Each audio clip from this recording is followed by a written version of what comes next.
So next up is our 20 minutes panel on warehouse automation. If you have questions during the panel, write them down, memorize them, and you are able to ask them afterwards. And now I would like to ask Jan Bartels of Zalando and Moritz Tenorth of Magazino on stage.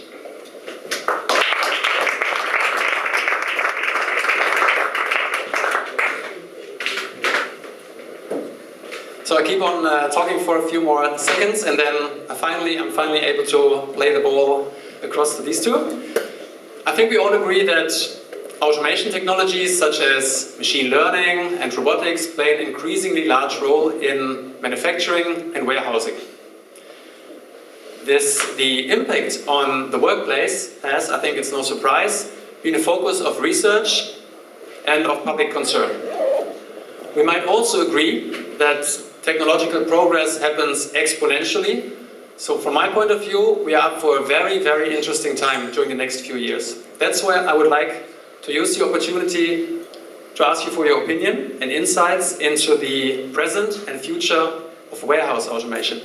Let's get started by filling us in on where you got started with robotics, how you ended up at your respective companies, and what it is that you do on a weekly basis. So I'm Jan. Thanks for having me. So where did let's say the automation journey start at Zalando? We are meanwhile in the third generation of warehousing. How we count it. It started with a zero generation, which was first of all building our own warehouse management system.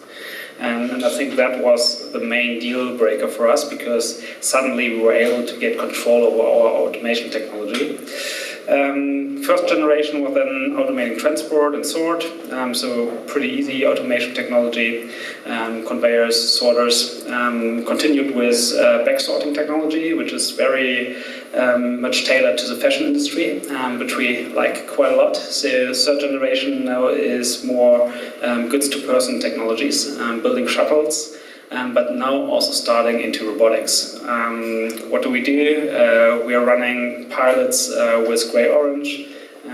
We recently started our first live operations with Magazino, picking shoe boxes in our warehouses. We are running pilots on simple pick-and-place use cases. So therefore I would say we are still in the beginning of the journey, but it looks quite promising. Yeah, so for me, personally, the journey into robotics started when I could talk my parents into buying me a Mindstorms computer ages ago, Lego Mindstorms set. But afterwards I did my PhD in robotics. Back then worked on robots that learn from the internet how to cook meals, how to read recipes, how to turn them into something they can execute. It was pretty fancy robots back then, with a head, two arms, two grippers, mobile robots and so on, that could make pancakes, cook Bavarian sausages and things. Which was cool from a research point of view, but it's really difficult to commercialize that part. So the robots cost about 400,000 euros, and it wasn't really close to having a business case and to solving the complexity of a real environment. And then with Magazino, I found that we had a niche where it's feasible to do something that wasn't feasible beforehand. So we have mobile pick-and-place robots that go into the warehouses, work together with the humans in the same environment, which is a big step compared to classical automation. But on the other hand, we have a small niche of objects, mostly shoeboxes and other cuboid items, that are also feasible to be handled from a robotics point of view. And I think it's important to find these applications that make sense from a business point of view and that are technologically feasible to really get started and to deliver a solution, and not just something that works in a lab but doesn't really bring benefit in reality. Right, I know. Turned red. It's really good. So I have to look at the slide behind me, which I didn't know before. So as you can see, Moritz is the CTO of Magazino, and Jan is responsible for all operations at Zalando. Question to both of you. Where do you think are things going to move, especially with respect to the workplace? Are we going to have humans working alongside new technologies at the workplace, or are we going to drift to a future where more and more is truly automated and humans are just there at the fringes watching the machines? I think both. I mean, there are some parts where full automation makes sense, and of course it has its benefits. I mean, it can be working on Sundays, which is just not allowed in Germany. It can be having a fully automated supply chain in some parts. But there are still some items that are very difficult to grasp, that are not economic to automate.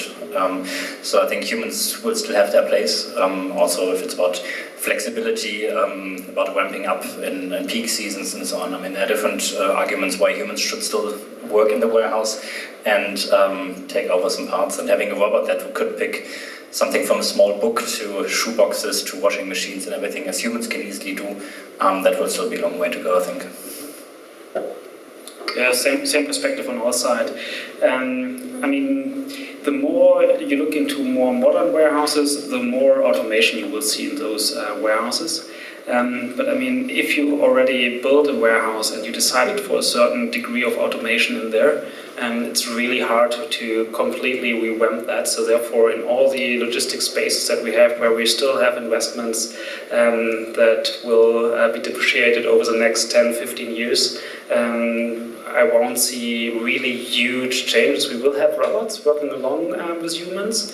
They will fill in particular during times where it's difficult to get humans, be it Sunday work, be it work during the nights. And in more modern warehouses we will see less and less humans, but nonetheless we're rather talking about a gradual decrease from my perspective, rather than something that would drastically change right away. Okay, I'm going to challenge that in a second, but let's first I would like to have your opinion on something that technology will enable us to do that was previously impossible, unthinkable, in a time range of, say, 5 years from now. Well, if you look at the scope of technology, there are lots of things that won't happen, didn't happen like 5 years ago if you just look at the smartphones. So, I mean, in warehousing and robotics, I think 5 years ago we were not really able to pick items that are not standardized, that are not just in some predefined spots. Also, working together with humans was something that was just in its infancy. It worked in research projects and so on, but not really in live operation. And having robots that autonomously work in a real environment, that take decisions by themselves based on what they see and what they know as previous knowledge, that just existed in research 5 years ago and not really in reality. Yeah, same example on our side. I mean, even 2 years ago, I would argue that it was impossible to pick in high quality textiles, for example, t-shirts with a robot arm, and we are getting now closer to it, that it works in a way that the item still looks like it looked before after you picked and placed it.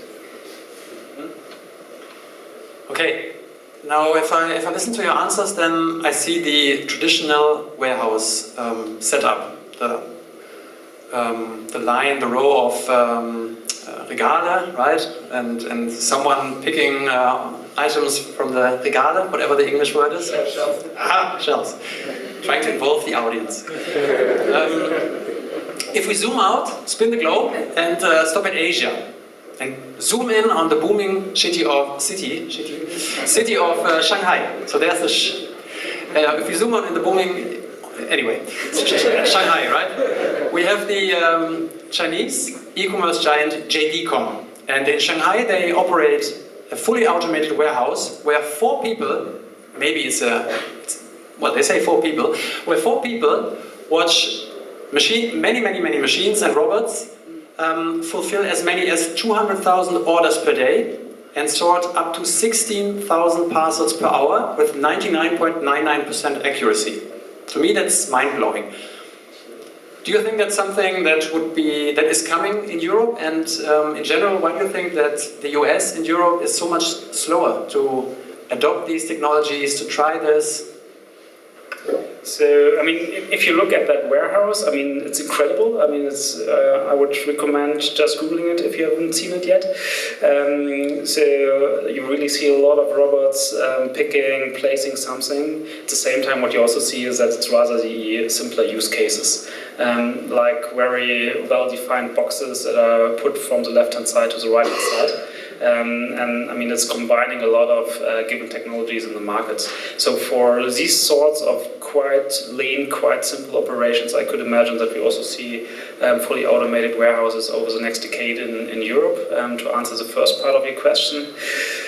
Regarding the first part of the question, the full automation, from a technology point of view, I think that's super exciting to see that and see a fully automated warehouse. And as an engineer, I mean, even seeing some parts of that in your warehouse, for example, we saw a machine that builds this plastic foil with little bubbles. And some colleagues of mine took a video, posted that in our chat, and were super excited by the speed with which this machine produced just this foil, and had a huge bunch of that. On the other hand, you also see some highly automated warehouses here, and then something changes, and then you still have a highly automated warehouse for a different use case. And we see that with some of our customers that invested a lot into automation, but then, for example, the lot size changes. It's less about throughput, but more about flexibility of demand. It's about different factors, different strategy changes, and that can render a pretty big investment at this point obsolete, or you're running massively in a massively suboptimal way for this warehouse. So I think what's really needed is a very flexible way of adapting this automation and for the different use cases also. Okay, like I said, note down your questions. Next, Jan, my question to you. How do you select startups to work with in terms of warehouse automation? Or let's call them companies, they don't need to be a startup, I guess. So, I mean, when it comes to warehouse automation, looking at a couple of things. The first thing is the flexibility mindset. So we are experimenting quite a lot. There's a lot of trial and error, and being flexible, being able to adapt your technology stack is something that's super important for us. Secondly, it's around the product. Especially if it's technologies that we want to deploy at bigger scale, then we need stable products, we need products that work 24 hours a day without a lot of outages. So therefore product stability is super important. And then thirdly, it's around the capabilities of the company to also implement something. We have seen that a lot of startups, but also a lot of bigger companies are struggling with project management and also with very scalable implementation teams. And then lastly, of course, also based on business cases. It's not the case that we always select the cheapest technology, it's rather that we look at total cost of ownership and then also the benefit side and then select the technology based on that. So that would be, from my perspective, the top 4. Okay, thanks a lot. Moritz, question to you. And just in terms of context for the audience, in 2012, 7 years ago, Amazon bought the robotics company Kiva for in a deal worth almost 800 million euros, and basically took the technology off the market. They are using it since then in most, if not all, their warehouses. And just a few weeks ago, Shopify announced a deal worth 450 million euros acquiring the robotics company 6 River System. So my question to you, Moritz, as someone who is successfully built and growing a robotics company, is there any alternative for retailers other than to heavily invest in warehouse automation? Do they need to invest just to stay competitive? I think investing in terms of buying, definitely. Investing in terms of investing into the company, of course, there are different choices on how to do things. I mean, if you're investing, of course, you have a stake in the company, you get informed about the strategy, you can influence the strategy also to some extent. If you're buying a company, of course, you can fully decide on which direction it's going, and it's totally tailored to your use case. And also from a business point of view, you get the robots for the production cost instead of the sales cost. So, I mean, you're basically taking the margin off that, and that can have a significant lever for the return on investment for these things. So, I mean, there are different reasons for why companies invest or should invest into that. On the other hand, it's probably also the decision of focus. I mean, if somebody's more on really being the logistics provider, maybe you don't want to have a hardware team build the hardware, do the service and everything. I mean, it can also go the other way around for Ocado, for example, that started off as an online supermarket and afterwards they built their own pretty fancy warehousing technology, and now they're licensing that because they're seeing that it's more difficult to enter a different country as a grocery retailer. as a supermarket, but it's but all the retailers have the same problem, the same logistics fulfillment problems behind that, and so they're licensing the whole technology stack and use that for internationalization. So it can go in both directions, but I think it really depends on the strategy of the different companies, which makes sense for them. Thank you. Yeah, makes sense. It does. So let's zoom out a bit. Actually, quite far. If you look inside a warehouse, and please correct me if you think I'm wrong. For me, there's hardware and software, and yes, people. And the challenge, if we automate more, is to integrate and have hardware and software communicate with each other reliably and securely.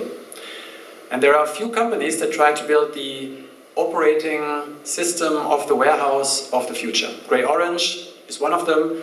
Actually, I think I heard it some time ago, but I didn't know when writing the question that you were actually doing a pilot with them. So Grey Orange, they have an office in Germany, but I think their main research and development hubs are India and the US. Google, Amazon to a lesser extent. How will this end? What's the end game going to be 2 or 3 years from now? Are we going to have 2 or 3 very large private companies that offer proprietary platform as a service solutions in terms of a warehouse operating system? Or do you think that we are able to get to a future where we have open source software and interfaces that enable, as you said, Moritz, the flexible ramp up and operation of a warehouse? Long question. I mean, if we look at open source, I think we need to see when does it make sense for companies. I mean, there's the hobbyist open source scene, which I wouldn't see here because it's a pretty complex business intelligence software. For companies, it can make sense if different companies have a shared pain and a shared pain outside of their core IP, where it makes sense for them to jointly contribute to something. It can make sense to build trust. So many of the cloud companies release stuff as open source because then they know that other people can inspect it, can inspect the security parts, can also know that it can't be taken off the market when it's open source. I mean, there are different reasons why companies would go this way. I don't see any open source initiatives for this at the moment because many people consider it a big business opportunity to build such a platform. And of course, platform business models are really cool, but they're only cool if you're really beyond the critical mass, and otherwise it's really, really hard to get to this point. So I do see need for such a platform. I think it's really a gap between many of the AGVs, the different robots that all serve for different purpose, have different places in this overall system, and also having an integrator that has lots of logistics know-how on how to properly integrate these things. If it's like 1 or 2 companies, if it's like for warehouse management systems, a large range of different companies, I mean, that's hard to predict. But I think there will be some platforms that will be established that integrate all the more flexible automation solutions and integrate them with the warehouse management system. So I would have doubts that we will see just 2 or 3 warehouse management systems that will solve for all problems. So when I joined Zalando, I started in logistics product, and I was under the impression the first thing that I would do is kicking out the self-developed warehouse management system and replace it by a standard solution. Even said that during my interview. I'm still surprised that I got the job. The answer I got was just stay calm for a while and then make up your mind after 6 months. And after 6 months I knew that it's right to have your proprietary warehouse management systems because processes are quite unique and it gives you a lot of flexibility in testing and failing and succeeding eventually. For the warehouse control system level, I could imagine that we might end up in more open source. There is clearly a need for standardizing interfaces. I think it has a big value if you are able to explore different automation technologies, integrate them way more easily than building your own interfaces to every other automation technology that you want to try and that you want to pilot. And therefore, in that area, I could imagine that we see some standards emerging and also some open source, because I mean, open source is scaling way faster than just individual companies building their own IT stack. And for the robotics part behind that, there are lots of open source initiatives. So I mean, there's already with ROS, there's a standard, quasi-standard that everybody uses in research, but also in most of the grown-up startups that are out there. So it's a kind of natural to have an extension for that, and they also follow an open source model where they have part of their software proprietary, like ourselves, and part of that released as open source. So I think the mindset is definitely there, and it could be that it starts in this direction, but especially in classical automation, people are, I think, pretty protective and don't really like open interfaces that much. And last question, before we come to your questions. Fancy question. I thought about questions. So a fancy question we like to ask is, what's going to change during the next 5 years? I would like to turn it around and play it back to you. What is not going to change during the next 5 years? So from my perspective, the customer perspective. So we will have customers that get more and more demanding, and we will see customers that have an even stronger need for faster deliveries. So therefore, we need technologies that will decrease lead times in our processes.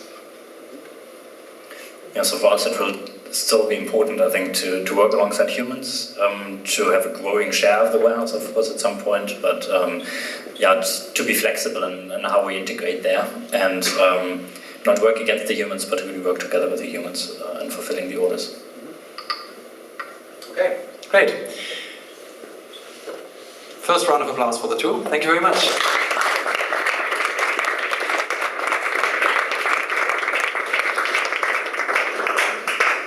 So who's got a question? Wow. Ah. Thanks for being first. Thank you. My question would be, what do you think will change between a warehouse and a truck that will pick up the cargo, if any innovation is happening in the space in the near future? Because I see this as a major bottleneck. I also may rephrase the question. Let me know if I was clear. So you mean what changes in loading the trucks or getting off the warehouse into the truck? Exactly, loading and unloading, basically. This is something I see as a bottleneck in the future. From my perspective, what we see in that area is rather that we go for more and more sorting capabilities. As mentioned, customers are super demanding. Customers want to get their goods as quickly as possible, and that only works if you are able to distribute your goods on the middle mile even more fine granular, and therefore we need more sorting. So therefore in sorting and subsorts, I see quite a lot of dynamics happening. In terms of loading trucks, at least from my perspective, that's not my biggest worry. It's not the biggest effort driver in warehousing these days. And also it's pretty complex from a robotics point of view, because I mean, if you have everything neatly arranged, that's fairly easy to pick, but you really need to think about stability. You can have stuff that is squeezed in, have lots of different shapes of goods and so on. So especially unloading can be pretty demanding in this case.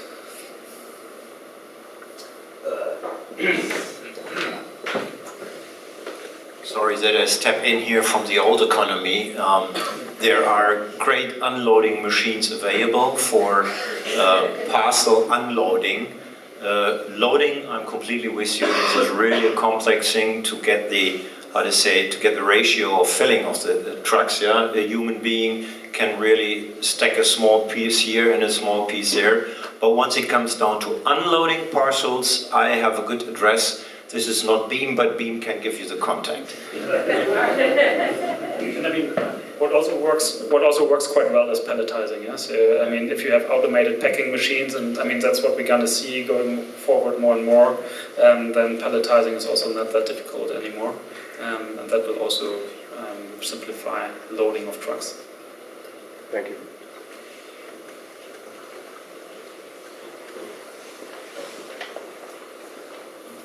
Hi, my question is, how come more companies aren't in-housing their WMS and their software expertise? The sort of example you talk about with Zalando being a big differentiator for you guys. I see all the time, companies sort of held hostage by the WMS provider at times where they want to do some type of innovation, but it's going to be too expensive or it becomes a big hurdle on a project. So what's preventing other companies from sort of taking that expertise in-house?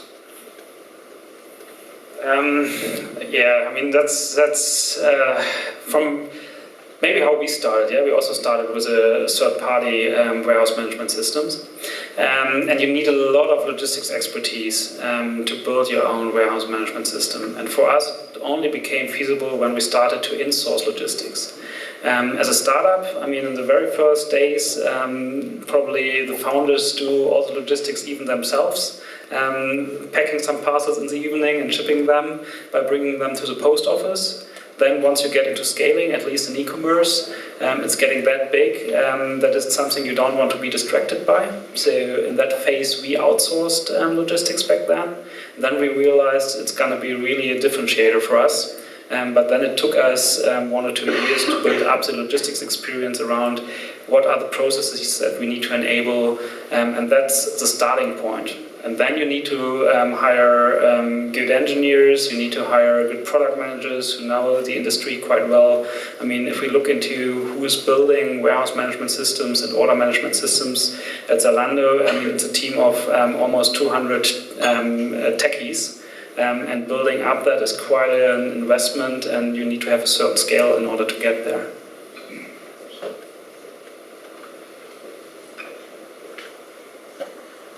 Okay, one last question. When you say time to customer is key, will this also change the structure of the warehouse, where you have now the single big warehouse somewhere to more or smaller units closer to the city? That really depends on the industry. So if you have a goods that you rather can store in a very deep manner, I mean, like electronics, then you will see smaller facilities. If it comes to fashion, I don't see that trend. I mean, we calculated it back and forth. Should we have rather smaller warehouses, rather bigger warehouses? The reason for that is if you have a very broad assortment and a low depth of the assortment, then you don't want to distribute that inventory over too many nodes in the network. Because otherwise, I mean, customers love to shop across different brands, across different categories, and they want to receive everything in one box. And in order to get everything into one box, I mean, for fashion, that's even more important than being 6 hours faster. To get everything into one box, you need to have a width of the assortment in one place that's as big as possible. Thank you very much. Applause for the two, and